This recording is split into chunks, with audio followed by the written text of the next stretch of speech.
Olá, sejam todas e todos muito bem-vindos ao podcast Entrando no Clima, um podcast quente como as mudanças climáticas. Esse podcast é uma realização do site O Eco de jornalismo ambiental.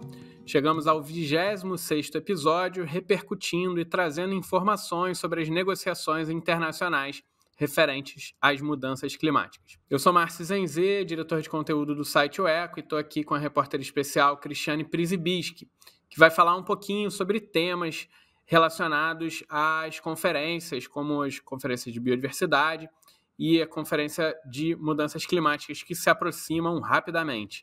Tem um contexto internacional desafiador e a Cris traz um pouquinho essas pautas hoje. Tudo bom, Cris? Oi, Márcio, tudo bem?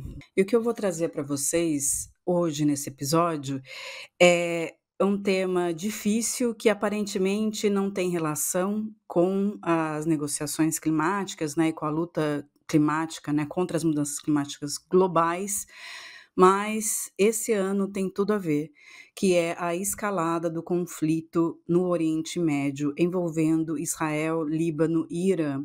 Como vocês devem ter visto, né, essa semana, na terça-feira, dia 1º de outubro, o Irã realizou um ataque com mísseis contra Israel. O que isso significa? Pode parecer que não tem nada a ver, mas tem tudo a ver quando a gente olha o mapa, porque o Azerbaijão, que é a sede da próxima conferência climática, ele faz divisa, a fronteira sul do Azerbaijão faz divisa com o Irã. Então, é claro que essa escalada de violência, né, entre esses países vai influenciar também no país sede da conferência, né? O Irã fez esse ataque, justificou que foi uma resposta a um ataque anterior de Israel. Israel, por sua vez, deixou claro que vai fazer a retaliação. E a gente sabe da potência bélica desses dois países, né? O Irã possui um arsenal de cerca de 3.000 mísseis balísticos. Ele lançou cerca de 200 contra Israel, né, nessa semana. E Israel, por sua vez, tem um arsenal de armas nucleares muito importante e perigoso. A pauta dessa semana é a possibilidade dessa chamada guerra global, né? Porque o Irã já havia atacado Israel no início do ano, em abril, mas o ataque dessa vez, faltando um pouco mais de um mês para a Conferência do Clima, foi muito mais intenso e muito mais violento do que o anterior. Então, assim, a gente ainda não sabe como é que Israel vai se posicionar, como é que vai ser essa retaliação, né, que ele falou que vai fazer, mas Israel também tem o apoio de nações importantes, como os Estados Unidos. Não sabemos ainda, estamos num clima de tensão, de insegurança e de incertezas. Além disso, Israel anunciou nesta quarta-feira, no dia 2 de outubro, que o secretário-geral da ONU, Antônio Guterres, foi considerado persona não grata por Israel e está banido de entrar no país. Isso enfraquece o papel da ONU nesse processo também, né? Quando um líder ele é desacreditado dessa maneira, isso enfraquece todo o processo, né? E aí fica a dúvida: será que isso vai reverberar na Conferência do Clima, que vai acontecer num país tão próximo ao Irã? E além disso, além desse conflito ao sul, Márcio, quero lembrar os nossos ouvintes que o Azerbaijão também faz fronteira ao norte com a Rússia, que se mantém em guerra com a Ucrânia. Então, aquele papo que vem sendo dito de que essa conferência do clima vai ser uma conferência sobre tudo menos clima, estão até chamando por uma sigla que é ABC, Anything But Climate, pode realmente se concretizar, né? A gente tem tópicos muito importantes a serem discutidos na Conferência do Clima. Por exemplo, o financiamento climático, que é um tema muito difícil, sem consenso nas negociações prévias. Tem o artigo 6º do Acordo de Paris, que fala da regulamentação do mercado de carbono. em nível global, que também não tem avançado, e tem a operacionalização de como que a gente vai fazer a transição para que a gente se afaste cada vez mais dos combustíveis fósseis, que foi um acordo que saiu da conferência do ano passado. Então, assim, a gente tem temas muito difíceis a serem tratados, que por si só seriam muito espinhosos, nesse contexto de conflito bélico ao norte e ao sul da sede do país sede da Conferência do Clima. Isso é uma incógnita, né? Eu espero que os participantes que estão se dirigindo a Baku tenham comprado suas passagens flex, porque, né, dependendo de como vai escalar esse conflito, e realmente é dia a dia, as ações vão acontecendo. A gente está gravando aqui na quarta-feira, dia 2 de outubro, e o episódio vai ao ar amanhã, e de repente a gente precisa de atualizações, porque as coisas mudam muito rápido. Então, realmente, Cris, acho que ainda tem muitas dúvidas aí até a chegada da próxima conferência. Bom, acho que um outro tema, Cris, que a gente não pode deixar de mencionar, e na verdade a gente não pode tirar da ordem do dia, são as queimadas no Brasil. É fato que nos últimos dias arrefeceu um pouco os efeitos sentidos principalmente nas grandes cidades, como São Paulo, mas não é por conta dessa redução pontual que é um tema menos importante, é o que a gente tem que tirar do nosso radar. Então, queria te ouvir um pouquinho sobre novidade e também sobre a entrevistada que a gente traz hoje para falar sobre o tema das queimadas. Isso, assim, a crise das queimadas ainda continua com muita intensidade no Brasil.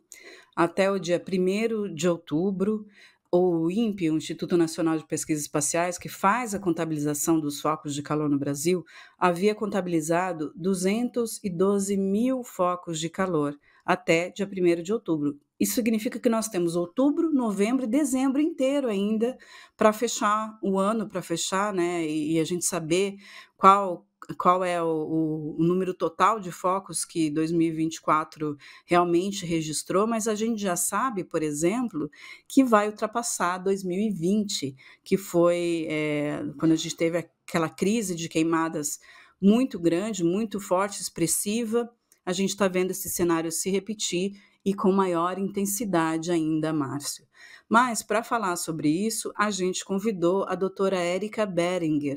Ela é pesquisadora das universidades de Oxford e Lancaster e uma das maiores referências sobre o fogo em florestas tropicais do mundo, né? Como agora, no momento, a Amazônia é o bioma que mais queima, a gente convidou a Erika para falar sobre esse assunto. Então, eu convido a todos que estão nos ouvindo para acompanhar a doutora Erika Beringer. Erika, obrigada pela sua presença, é sempre um prazer te ter com a gente. Eu queria começar te perguntando sobre essa crise de queimadas que o Brasil está vivendo, né? O Brasil está vivendo uma crise muito séria, com números que provavelmente vão ser acima daqueles registrados em 2020, que já foi muito severo. Por que isso está acontecendo no Brasil? Existe uma resposta? Existem vários fatores que geram essa resposta. Em primeiro lugar, a gente está vivendo um evento climático extremo. O que isso significa? A gente está numa seca muito, muito, muito forte. O segundo fator é que a gente não pode mais falar de mudanças climáticas no futuro. Elas são o nosso presente. Por exemplo, na Amazônia, se a gente compara as temperaturas atuais no bioma amazônico e as temperaturas do bioma nos anos 70, a gente já teve um aumento de temperatura de 1,5 graus. Em certas partes da Amazônia, na estação seca, a gente já teve uma redução de chuva em 34%. Agora, quando a gente linka o primeiro fator, que é essa seca extrema que a gente está vivendo, com o segundo fator, que são as mudanças climáticas, a gente acaba criando uma caixinha de fósforo. Por quê? As mudanças climáticas estão exacerbando os efeitos dessa seca extrema. Essas mudanças climáticas fazem a seca extrema ficar ainda mais forte. Então, esses são dois fatores. O terceiro fator para essas queimadas que a gente está vendo no país é o uso do fogo extremamente difundido pelo setor agropecuário. Por exemplo, quando se faz manejo de pastagem, porque o pasto não está gerando mais capim suficiente para alimentar o gado, isso é feito com o uso do fogo. O pasto é queimado, então todas aquelas árvores que estavam crescendo no meio do capim, etc., são mortas, o capim é plantado de novo, e com isso você tem mais comida para o gado. O uso do fogo é extremamente difundido no Brasil. E, em quarto lugar, a gente teve a falta de prevenção a incêndios. Então, quando a gente junta esses 4 fatores, uma seca extrema, as mudanças climáticas exacerbando essa seca extrema, um uso de fogo extremamente comum na área rural do país. Então, se está tudo seco por causa da seca extrema, que fica ainda mais forte com as mudanças climáticas, esse fogo consegue se espalhar rapidamente, queimando tudo. E como faltou uma política muito forte de prevenção ao fogo, a esses incêndios, aí a gente acaba nessa verdadeira hecatombe que a gente está presenciando. Essa seca histórica, ela é provocada pelo quê? É uma pergunta difícil, porque a seca histórica, nesse momento, ela, em termos de Amazônia, né, a gente tem um efeito do El Niño, e eu vi a discussão de vários cientistas falando dos efeitos do aquecimento do Atlântico influenciando a entrada de chuvas para dentro do continente. E uma coisa muito importante aqui é que essa seca extrema não está afetando só o Brasil. A gente, obviamente, foca no nosso país, mas está afetando o continente como um todo, desde as cabeceiras dos rios da Amazônia, os que nascem fora do país. A gente tem a Argentina sendo afetada pela seca, é o continente, o continente sul-americano, de norte a sul, sendo afetado. Érica, o governo federal conseguiu controlar relativamente o desmatamento na Amazônia, conseguiu reduzir, tem números expressivos de redução do desmatamento, e eu queria te perguntar por que as queimadas não seguiram essa tendência também?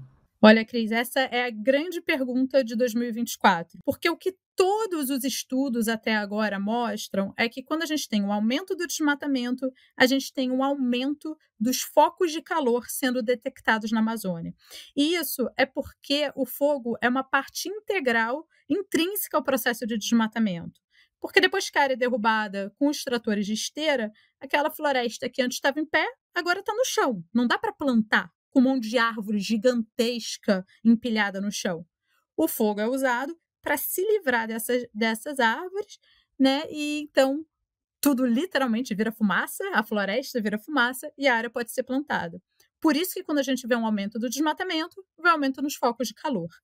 Agora, por que a gente teve essa grande queda no desmatamento de 2022 para 2024, que estima-se vai ficar em cerca de 50%, né, da queda do desmatamento quando saem os dados PRODES? Por que a gente não está vendo essa queda no número de focos de calor? Muito pelo contrário, um aumento. O que a gente tem um estudo de 2018 que mostra é que em anos de seca extrema, essa relação que anda junto, mais desmatamento, mais fogo, ela quebra em anos de seca extrema.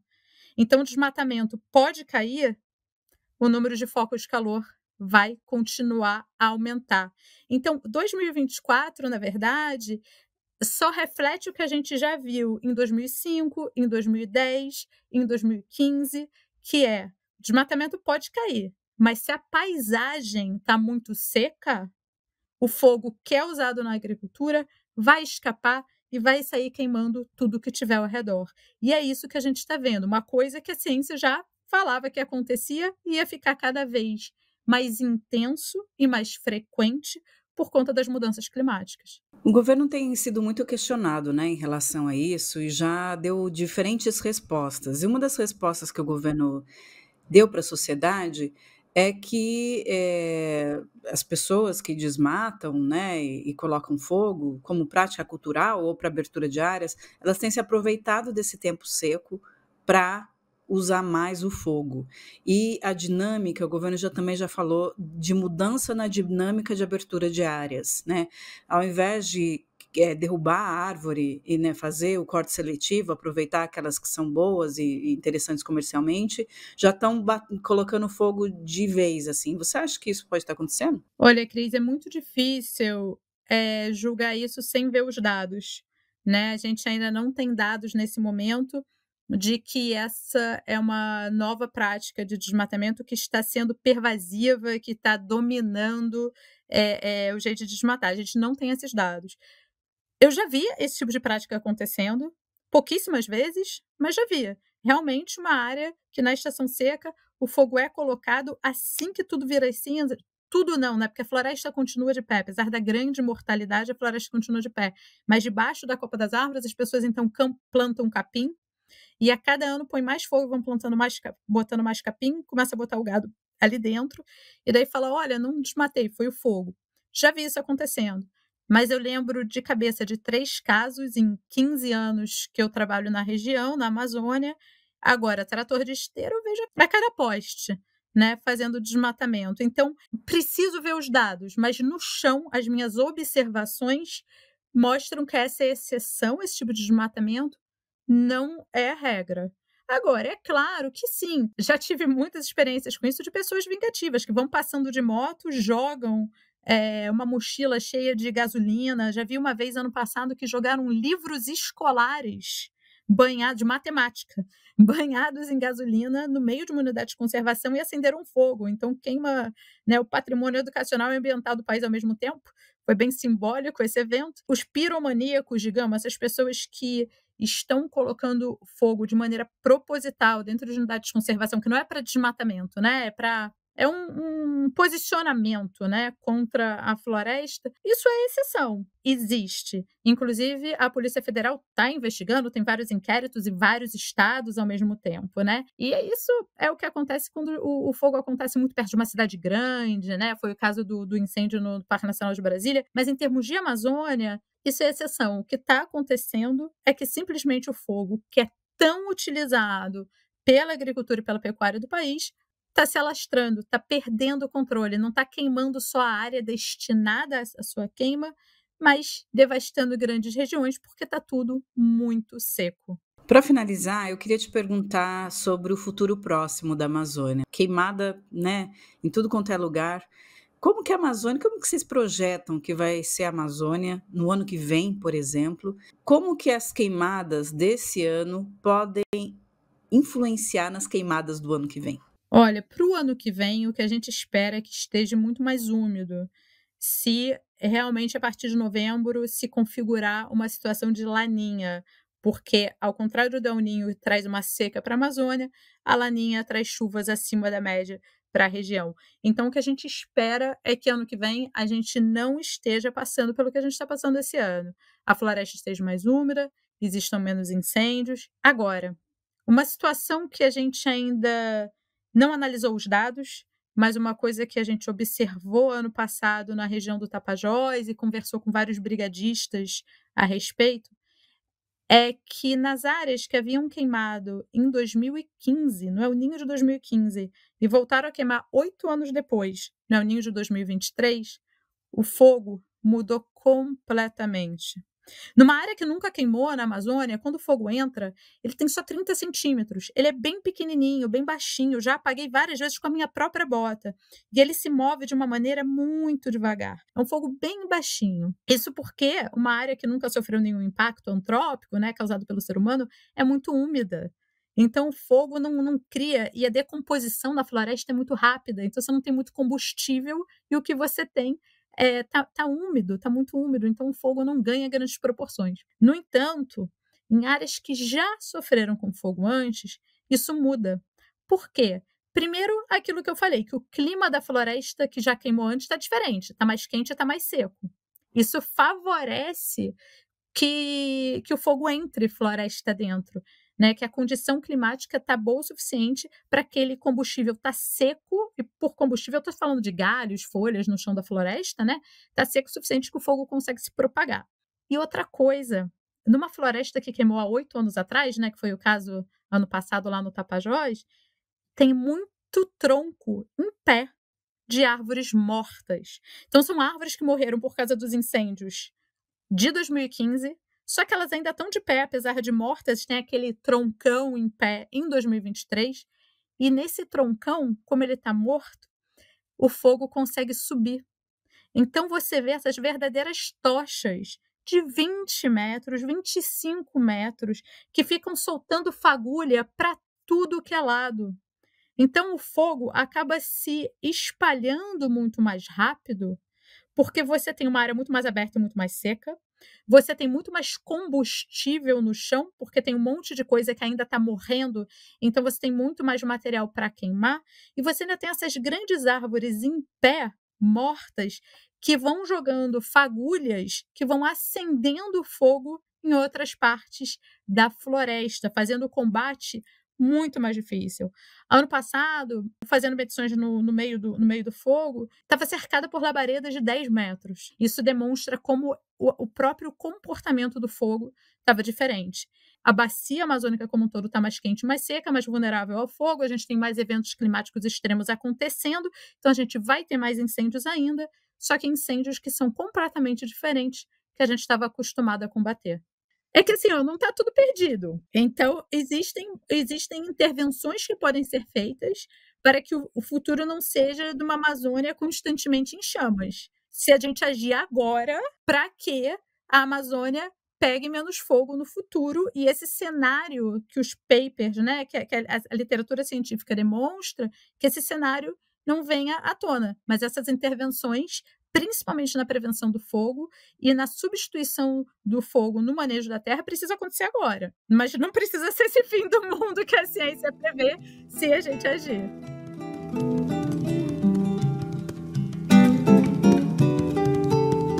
Esse podcast é uma realização do site O Eco de Jornalismo Ambiental com apoio do Instituto Clima e Sociedade. Se você gosta do nosso trabalho, considere nos apoiar em catarse.me/oeco. Faltando menos de um mês para a 29ª Conferência do Clima, os próximos episódios a gente se debruça mais sobre o Azerbaijão, Baku, as negociações climáticas que vão acontecer. Então convido vocês a continuarem acompanhando aqui no nosso feed. Daqui a 15 dias voltamos com mais um episódio de Entrando no Clima. Até lá!